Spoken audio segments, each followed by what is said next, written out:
Hi, I'm Jeff Altman, the Big Game Hunter, and welcome to Job Search TV or No BS Job Search Advice Radio, whichever way you're taking in the content today.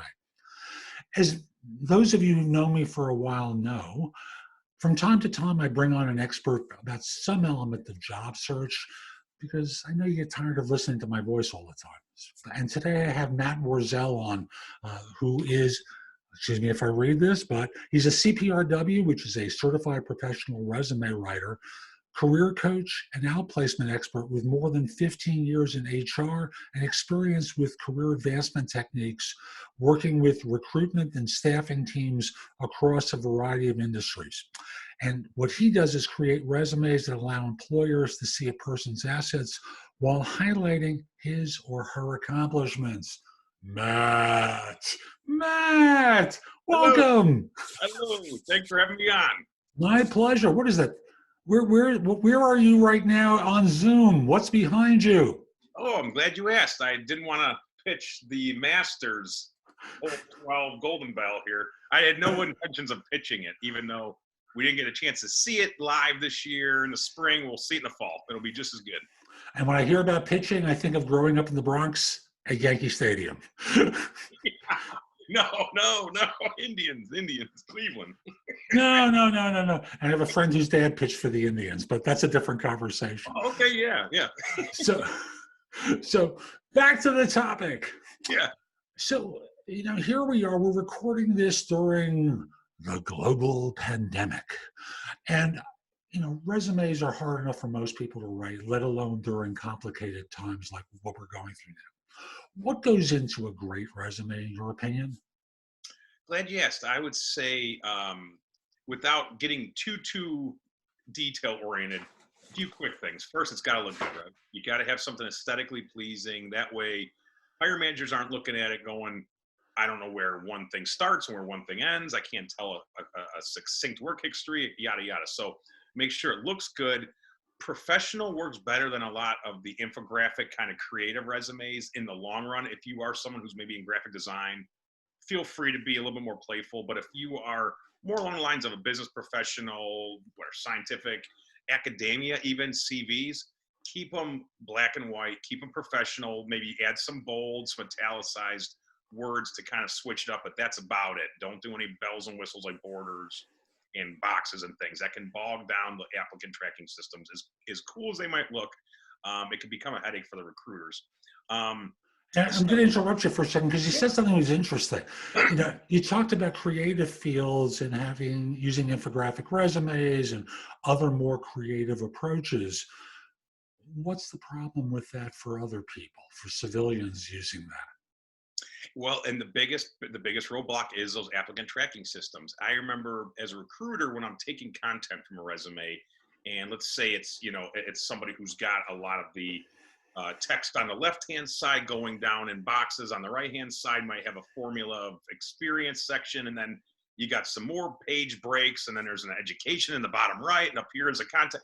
It's fine if it looks cool, but when I'm taking this and I'm a recruiter that has 1,000 of these things to get through this week, and I'm trying to get you into my applicant tracking system where I'm going to monitor you as a candidate, maybe look for you in the future as a viable candidate. When I go to take that information and put it into the system, it's going to get jumbled because now your contact information might have an email above your experience and then your phone's down here. And it makes for a mishmash of annoyance. And sometimes I know from personal experience, if I wasn't able to take these credentials and get them into my system, load them in quick enough, if I'm struggling, if the candidate is a so-so candidate already, now I'm just not dealing with them. So now they're on the floor and they'll never be in my system. It's a hard rule that you gotta play the game and play it correctly so recruiters aren't racking their brains trying to see if you're a valid candidate. The last thing they want to do is get bogged down when they're in a flow. Exactly right. And I agree with you about this. And folks, I'll just simply say, recruiters got a tough job. And I know you hate them. That's a given. But you don't want to be that annoyance who they now have to word process lots of content from your resume in because you're taking time away from them helping you and all the other yous out there that are trying to find work and want them to help find work. You're turning them into a word processor. That's not what you want them to be doing. You want them to be out there finding something or filling something for their client, hopefully with you. So Right. make it easy. And it's interesting, as you were talking, it almost sounds like our habit is to think in terms of the paper resume. Right. But Exactly. but we don't work with paper resumes very often anymore, No. do we? No, that's exactly where my head went when you just said that explanation. Is that it's the same thing goes with the old adage, you got to have one page. Well, let's see, you're a 30-year operations manager that's worked 20 of those years at a production facility and 10 before that in the military, and you're trying to go for a federal job. You're telling me that military experience should be left off now because it can go into 2 pages? No, we scroll now. All we do is scroll. So you can have a little bit longer of material. Don't bore the people either. Keep it punctual and keep it, exciting, if you will. But no one's going door to door with a paper resume and a suitcase going, can I see the hiring manager? You're called creepy now. It's not the 70s. There are communicative powers that be that allow us to call, email, do this stuff, Zoom. I mean, it's insane. It's everything you could possibly do other than beam me up, Scotty. So let's play the game. Recruiters expect you to follow the rules and go through the applicant tracking system and upload your stuff and apply through the portal. And then B, if you have a way to network your way, now you have a double edge kind of way to get in somewhere. So play the game accordingly. Don't be cute and try to, make this piece of paper that is not going to get printed ever anywhere. Be the reason why you have a template that you're using. Think in terms of it's online. It will be fine if they scroll. And number one, you want to be found by someone in the There future. you go. Number two is you don't want to be a distraction to them, Mm-hmm. because for those of you who are in non-creative fields, you wind up in a situation where the design is going to get in the way of what you want them to accomplish.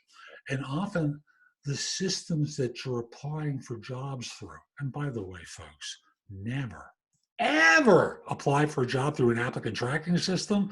But if you want to go ahead and do it, I'm not going to drive to your home and stop you. It's not the preferred way of doing it. Eventually, a hiring manager will tell you, could you upload the resume so this way we can follow you in our system? I'm a believer in you do the back door wherever you can, so that this way you cut the line. No one wants to stand on a long line, right?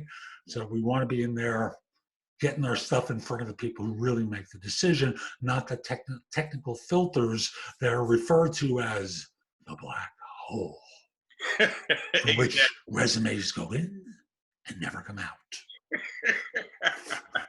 Exactly. Yeah, recruiters, they live more in that world. The HR manager or the hire managers, they are more with getting something via email, getting someone from who they know, shuffling something their way versus them going into these systems, because the recruiters usually live in there. So the hiring managers, they're excited to get a candidate. If they get someone from a networking group here's a resume of this welder that you need, really good union welder, and the hiring manager's like, he gets excited, here's a union welder I got for the spot I'm trying to find.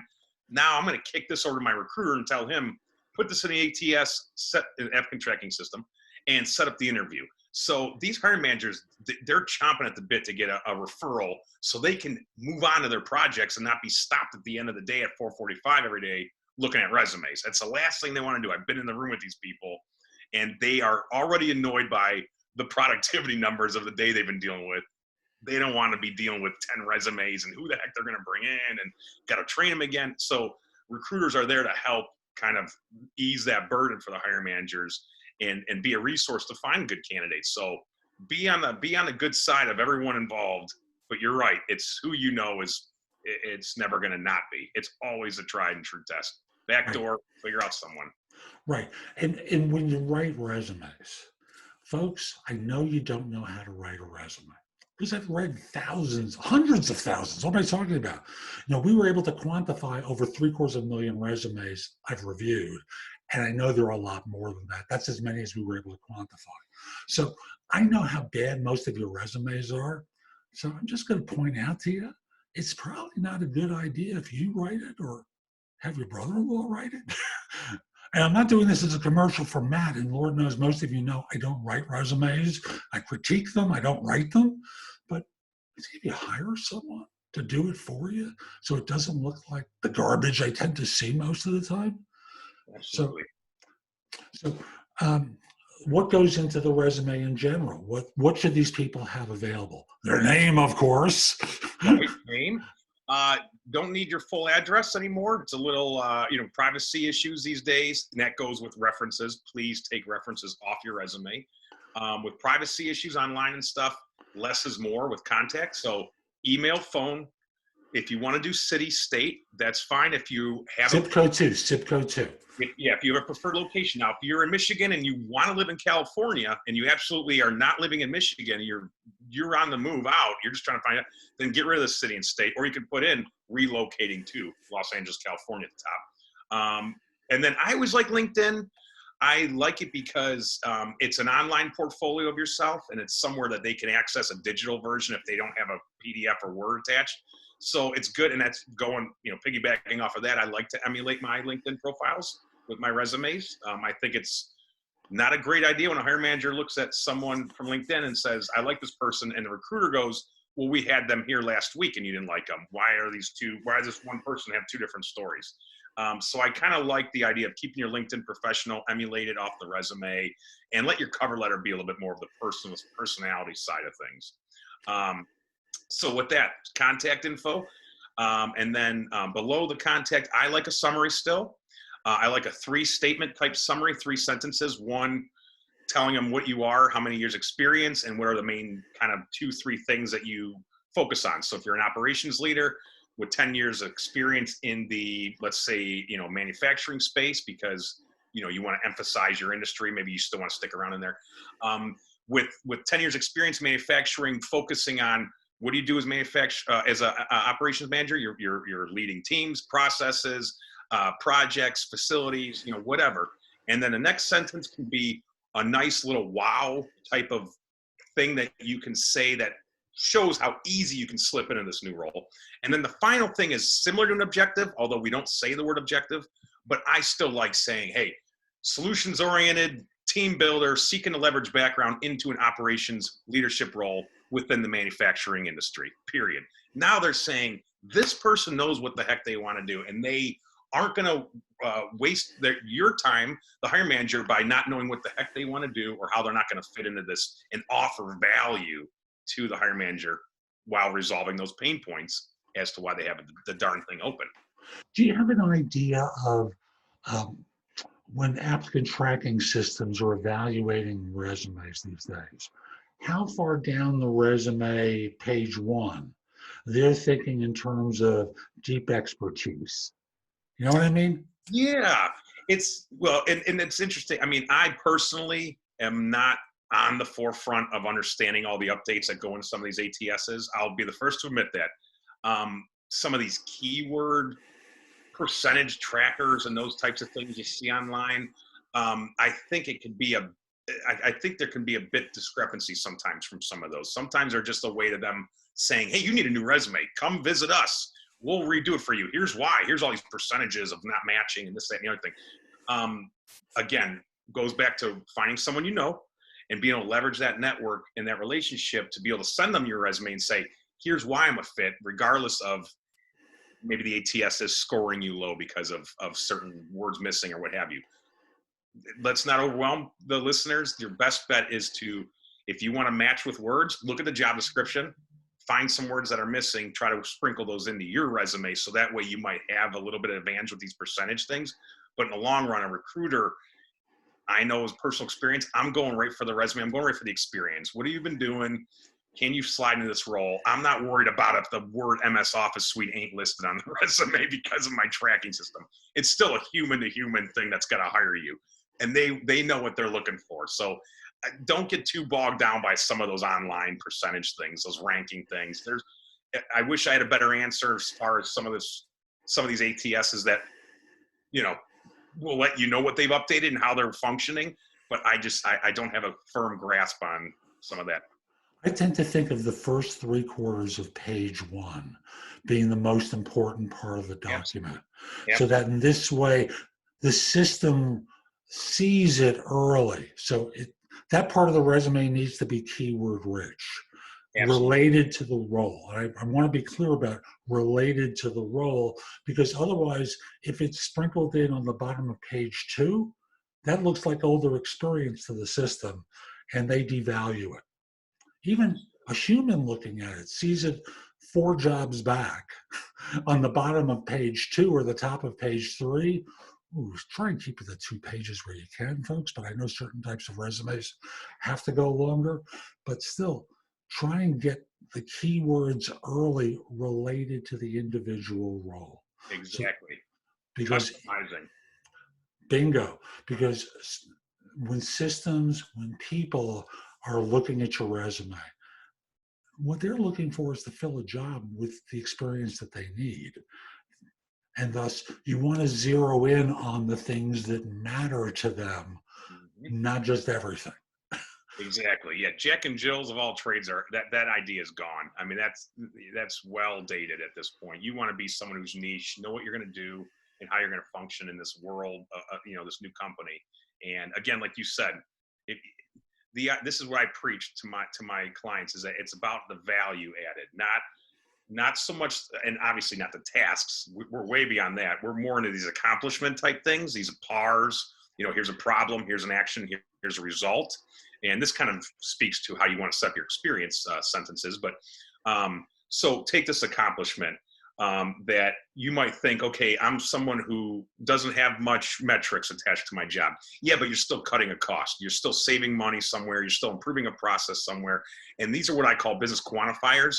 If you can take your sentence and turn it from a task base into an accomplishment, and then moreover, turn it into a value of something that's tangible, it's going to be more impactful as a statement rather than saying took care of scheduling and communications for the office. No. I mean, there's some important stuff that goes into that, and try to figure out what those important business quantifiers are. So then that way, each of your sentences is set up more towards value added idea, and even better of an accomplishment. And when I think, just using the example that you just did, I think, for example, on that, ran the office example and did so at 22% improvement over my predecessor in the role. Yep, I like that. So it's money saved, money earned, Yeah. A metric of some sort. Yep. And it can be a comparison between you and another individual, or the mean for the function. Like call centers is the classic on this. Yeah. Handle 12% more calls than the the midpoint for call center operators in my organization. Yep. It puts you in the higher percentile so that they can go, ooh, ah, ooh. Exactly. No, exactly right. The customer satisfaction, and that's even you can compare to a former employer, or you can even do year over year. I've seen year over years for sales folks too. Hey, drove revenue an extra 500,000 over last year. So these are things you can be thinking, and you don't need to get extremely detail oriented. Some of my merchandising people, God bless them, they'll give me shrink percentage that are 0.76. Let's just bear in mind your audience. They're quick. They're trying to make moves. Sprinkling some data that really shows some numbers, because as visual people, humans, we see numbers on a resume. We're like, "Ooh, good. They're thinking bottom line. This is what I like," because as an employer in the 21st century, I'm worried about my bottom line. I'm not worried about I don't want to be blunt about it, but I'm not worried about you as a person right now. I'm worried about my bottom line. Are you going to save me money or cost me money? Now, the human culture and that kind of aspect plays into it. Don't get me wrong. There's some companies that still want to emphasize that, and I think that's important. But a lot of times, most companies are looking at you as, okay, cost or save. Are you costing me money or going to earn me money? Let's get down to this in brass tacks. So. And I'm trying to hire a square peg. Is this person a square peg? No, round hole. Goodbye. Mm-hmm. They're out the door. Exactly. And I always think in terms of, when you're communicating with an organization, what's the message that you're trying to send to them? What are you trying to get across to them? And one thing is always real clear to me is you want to be the person that looks like it's a no-brainer to interview this person. It, Right. yeah, there's no effort that goes into it. And there's the classic statistic we've all seen. How long does someone look at a resume before making a, a delete decision? Yeah. 6 seconds. And I used to do it in 4. Yeah. Just took him 4 seconds was trying to get to the experience section. Just do a quick skim, not seeing the words. What have you been doing? Goodbye. Yeah, Goodbye. unless there's a pre-filter where, okay, it requires a master's and you have a bachelor's. Recruiters will do that because it's if they have no way of negotiating this with the hiring manager, because maybe insurance purposes or whatever, they'll still look at you and say, okay, he's got a bachelor's, move on, or she's got a bachelor's, move on, because it requires a master's. Those types of things, I think, will streamline their process of filtering. But most of the time, don't feel like you as a candidate aren't a good candidate because maybe it says bachelor's required. Maybe it says bachelor's preferred or relatable experience. So find those little nuances of where they're able to negotiate with the hiring manager, because recruiters, we want to get the filled position quick. So anytime we can wiggle our way into finding a better or even more candidates that could be fit, it will work. So the good recruiters will find a person that's a professional and look at their succession possibilities and make and actually somewhat navigate them into a role that they might not even know they were a good fit for. So find yourself a good recruiter that'll work for free, because we should be working for free. We should be billing the clients, not or billing the companies, not the candidates, the clients. But and then have them try to lean on them a little bit for what kind of work could you do. And I love that you're reminding people about who will work for free. Now, folks, I thus remind you of who recruiters work for. And they work for an employer because those are the ones that pay them. They Exactly. write the check. And thus, I remind folks of that because there's a tendency to use phrases like my recruiter as though this person works for them. And I know on some level you know this, but there's the other level where recruiters, they cast the hook into your mouth and they just slowly reel in. I know because I used to do it. It was easy. Yeah. You're right. I mean, unless you're unless you're at the point where you're a headhunted type of candidate, maybe you're a CEO bouncing between these high level, there are certain positions where you could vouch for a retainment firm, but Yes. I mean, we're talking 95% of the population should be just using local staffing and recruiting firms or regional, and let them do the work for you. I found every recruiting role through another recruiter. So back when I used to do that. Fabulous. Now, getting in through the back door. Yeah. I'm glad you like that concept. Do you have some suggestions to folks how to get in through the back door? I think I have a couple strategies. I would say the one that seems most popular is using like a LinkedIn.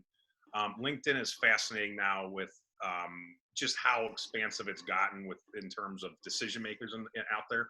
I find a good technique is to take a company. Let's find target company number one. And the more the merrier in your case. If you can do 5 target companies, even better. So take a target company. Where's the location? If it's near your house, even better. Now you have an actual spot you're trying to get into. Go on the LinkedIn's of the world. I believe it's Rocket something or other has it's online on Google. I use to find contact information, but there's plenty of spots out there that will offer it up for free if you can kind of navigate the search strings.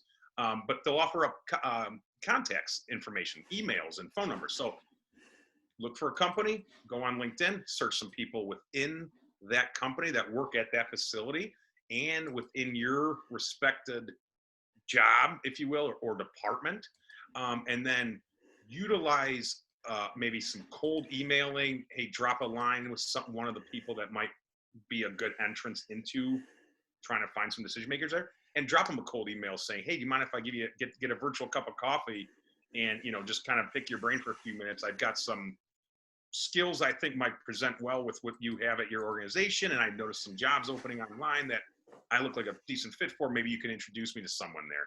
And a lot of times people are willing to kind of do some free help, whether they want to spend time with you on a call or maybe they'll just give you the information right away. But if you're cordial about it, quick, and maybe offering some sort of incentive to them, which would be another whole nother conversation. But again, it's always nice to be able to just not be takey. You want to givey too, just like at networking events.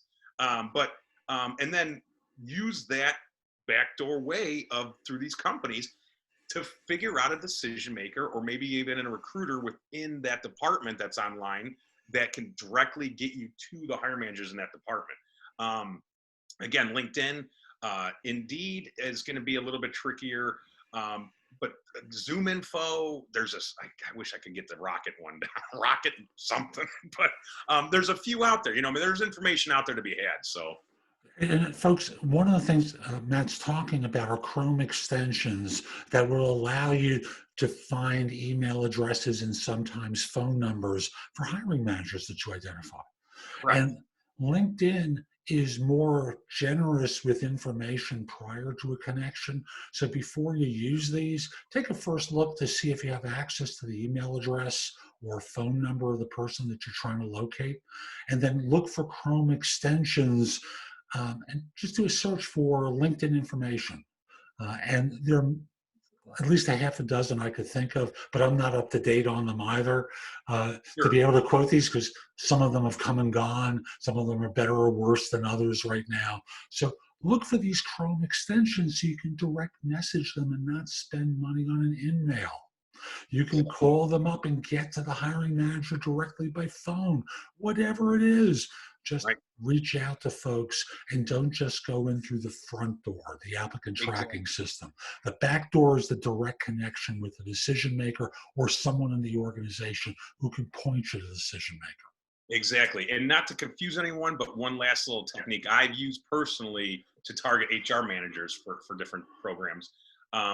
Let's say the person's at abc.com and you go online and you type in the word email space at abc.com. Then they're going to have a bunch of stuff come up. Skim through there. Somewhere online, someone went to an event where they listed an email, and you're going to find out that person was Amy Sue. Well, the email at that company is amy.sue@abc.com.